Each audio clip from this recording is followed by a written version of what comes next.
So, time for a film review. I've been thinking a lot about World War II recently with the VE Day commemorations, and I've watched Schindler's List. No copyright infringement intended. Here we have it. It's a double edition, so two sides of the film, and this one has extras as well. Um, this is a film I've seen many times, but the past few hours, I've watched it from start to finish. It might be the first time I've actually watched it the whole way through. I think on previous occasions I'd seen most of the film, but there were some scenes that I've just seen that I didn't remember. So I was pleasantly surprised that the quality was very good because this is a second-hand DVD. I got it in a charity shop, but very pleased I got it. This is just a reminder of how powerful this film is. So a little bit of background. Like I say, I've seen it many times. I'm very familiar with it. The first time I got any sort of viewing of Schindler's List would have been around the mid 1990s. I was obviously too young to see it in the cinema when it was released in December 1993. Um, it's a 15 certificate film in the UK, with good reason, not just the very dark subject matter that it covers, but there is violence and there's sex scenes. Um, and I remember going into my living room in Belfast, and I think my parents were watching it. It was on TV at the time, would probably have been 94, 95, around that time. And I remember it was a scene where, with the liquidation of the Krakow ghetto, and the famous scene with the little girl in red. And that was just haunting. I remember that had a really shocking impact on me. And my parents actually told me to leave the room. They thought I was too young. And I think I was about 9 at that time. Um, Interestingly enough, a little footnote to the girl in red. Um, Apparently, she is played by an actress by the name of, and I hope I'm pronouncing this correctly, Olivia Dabrowska. She played the little girl in red, and Steven Spielberg actually said to her, "Don't watch the film until you're 18." She watched it when she was 11, at the same time that she was in it, and she was disgusted by it. She felt ashamed of her role. It's only later on did she feel that she was proud of this film. I'm not going to speak a great deal about the plot of the film because it is a very well-known film. But just in case you haven't seen it, it's a true story of a German Bohemian. Bohemian, as in he came from the Bohemian region of what is now the Czech Republic. Um, Industrialist by the name of Oskar Schindler. And he was actually only in his 30s at the time, but the photographs, like that, if you type in Oscar Schindler, he looks a good bit older, but he was actually only in his 30s. But he was an ambitious industrialist, and basically through his business savviness and through his maneuverings, he's estimated to have saved about 1,100 Jewish people from the gas chambers by maneuvering them within his factory. He made enamelware, or his factory, I should say, produced enamelware. Um, what I think is the key to success with Schindler. There's a little bit of background, by the way. It was directed by Steven Spielberg, starred Liam Neeson in the title role. Liam Neeson is among my favourite actors. He's from Northern Ireland. He actually grew up in Ballymena, which is the town my grandmother was from. Um, Also stars Ray Fiennes in a very, very dark role as the Nazi commandant Eamon Goat. I recently watched a clip on Eamon Goat's daughter. I believe I'm pronouncing his name correctly. I used to say Eamon Goat, but I think it's pronounced Goat. Um, his daughter saw the film and she felt revulsion at Spielberg because this was her father. But she realized he was just showing her the blunt truth of who her father was. Um, of course, in the end credits of the film, it shows that he is hanged at Krakow after the war. It also stars Ben Kingsley as Schindler's accountant, Itzhak um, and it's generally considered one of the greatest films ever made. It is such a powerful film.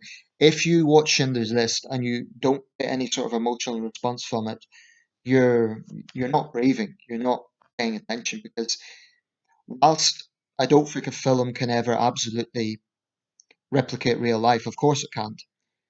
Um, it cannot bring the stench of death. It cannot bring those sort of raw things.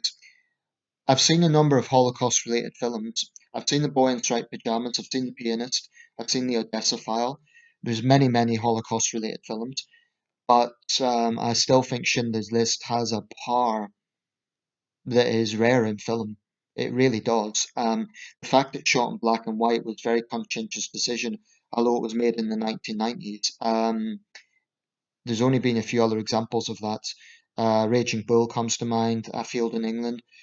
Um, Spielberg actually thought it would be a failure because he felt a personal duty almost to make the film at that time because in the early 90s apparently there was the Holocaust deniers were starting to get more traction, and so he felt that was the right time to make it. And with the reunification of Germany, there was a rise of far right groups, particularly in Eastern Germany.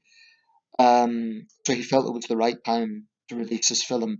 And it's worth bearing in mind that at the time this was released in 1993, it was only 48 years after the events, which is a relatively short time when you think about it. It's now 75 years ago. So all the survivors now of the Shoah will be getting older.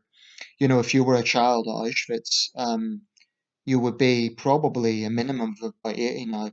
So as time goes on, more and more Shoah survivors will pass away. Um, so basically, the film, I think the strength of Schindler's List is there's a lot of factors. There's the powerful performances. There is the fact that a large part of it was filmed on location. There is the fact that it was shot in black and white. There is a beautiful soundtrack, very, very sad, but very beautiful at the same time. Um, but another thing that I think is so compelling about the story is that Oskar Schindler was not kind of a caped crusader. He was not a really noble Robin Hood type figure. He was a flawed man. There's the speech at the end of the film where he says it's just after the announcement that the war has ended by Winston Churchill on the radio, and he says, "I'm a war profiteer. Forgive me, but I must now flee." And he kind of breaks down, saying, "I should have saved more." Um, but the first half of the film, he's not actually that likable. He's quite a slick character. He's a womanizer. He likes a good life, cigars, cognac, and in some ways he's not that different from the main villain of the film, Eamon Goat, except there is these little points of humanity. And I think a turning point in the film is when Schindler witnesses the liquidation of the ghetto. But even after that, if you know the film, you'll know there's a young woman comes to his office in the hope of saving her parents, and Schindler actually gets angry with his secretary, with his accountant, for saying, "Am I a savior now?" And he doesn't actually want to be perceived that way. He just sees himself as a businessman, and he's motivated, at least in the first half of the film, by rather selfish ends. He just wants money. He's a good businessman.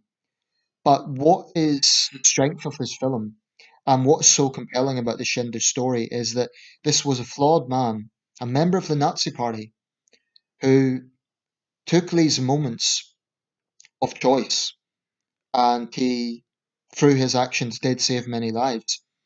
Of course, he's not the only one. There were the Yad Vashem Council in Israel honors, I believe it's called the Righteous Among the Nations, which is a title given to non-Jews who saved Jews during the war. In Britain, of course, we know Norman Winterton of the Kinder Transport, but there's been many other people who are not as famous as Schindler.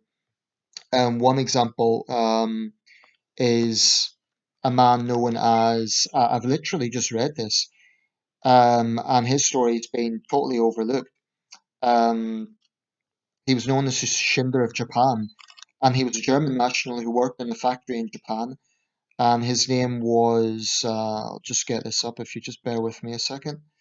Um, Willie Forster. So he worked in a factory in Tokyo, and he was actually smeared by an actual war criminal.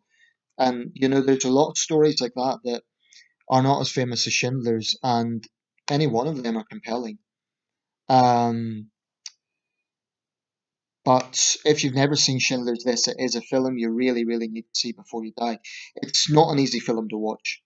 I won't lie, there's bits of this film that are very harrowing. Everyone remembers the liquidation scene with the little girl, which is of course shocking, but there's also a bit where um, some of the women of among Schindler's Jews are sent to Auschwitz, and it shows basically what went on there, and it's a very, very dark scene. It's quite a long film, I think it's about 2.5 hours, but one of the most moving scenes for me is actually the end scene. After Schindler kind of breaks down, saying he could have saved more, there is a piece of music, and it's not the famous score from Schindler's List that everyone knows that's been used by orchestras around the world. It's actually when the Schindler Jews, as older people, at the time the film was made as middle-aged people, go into his grave in Israel, and he's the only member of the Nazi party to actually be buried in Israel. And the music is called Yerushalayim Shel. I believe I'm probably pronouncing that wrong, but it's in Hebrew. It's very, very moving. Um, and there has been some criticism that there's something of a Holocaust industry, particularly in cinema. I mean, there's been a huge number of Holocaust and Shoah related films, some better than others. Schindler's List, it really does stand out. But the thing is, aside from the obvious fact that this was one of the darkest chapters of human history, um, I looked at the trailer for Denial. I haven't actually seen the film yet, but it's the story of the trial of David Irving, or rather I'll rephrase that, the case in which David Irving, the controversial historian, tried to sue the Jewish writer Deborah Lipstadt for slander, and I actually went to a legal trial because she called him out as a Holocaust denier. Stars Rachel Weisz and Timothy Spall. It's a film I'd like to see. It looks very powerful. But I was looking at the comment section, and it just shows you where we are. What was in the comments? Film made by Jews. What's wrong with hearing the other point of history? Prove that it happened. You know, what I would really like to say to Holocaust deniers is, if you believe it's all a Jewish conspiracy, what would you say? What would you say to those American and British veterans who liberated the camps? Are you going to tell them it was all an invention? I actually looked at David Irving's website, and it's full of just.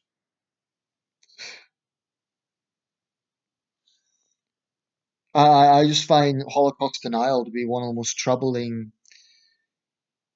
things there is on cyberspace, because these people are not saying the numbers are exaggerated.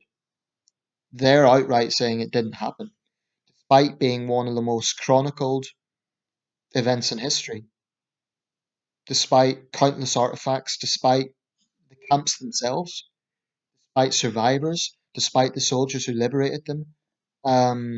It's stomach churning that there are still people out there that prefer to buy into anti Semitic conspiracy theories that it was all made up. It's chilling.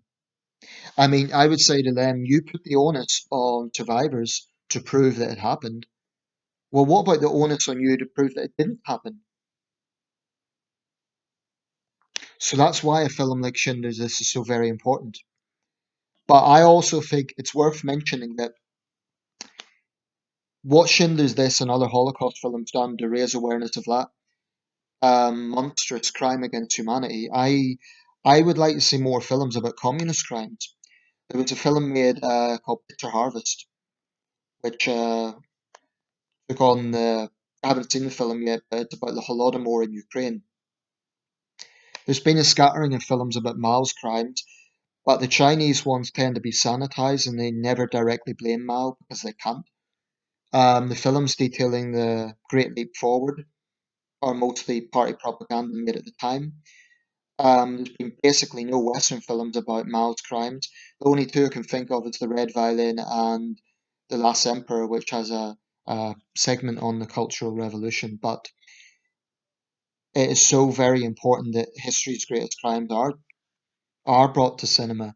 Cinema may not replicate the actual experience, but what it does is it keeps it in the public mind. And I think that it's a very good thing that there are a lot of Holocaust films. Okay, some of them may be slightly exploitative.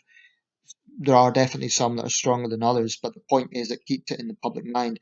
And by the way, a word about the concentration camps. In some cases, I mean, Belzec, for example, was the fourth deadliest, or third deadliest, in fact, after Auschwitz and Treblinka. But the reason Belzec is so little documented is simply because there were so few survivors, whereas with Auschwitz there were more survivors. That's why it's better documented. Um, these things need to be understood. But I just think, when those British and American and Russian soldiers liberated the camps, the things they saw, I think they'd have a few words for Holocaust deniers.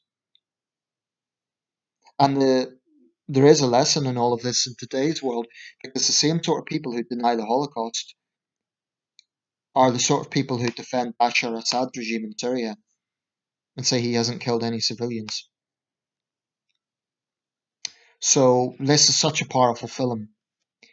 It's not gory from start to finish, but it is very hard to watch at certain scenes. And I like the fact that it doesn't eulogize Schindler as a perfect person because he wasn't. He had flaws.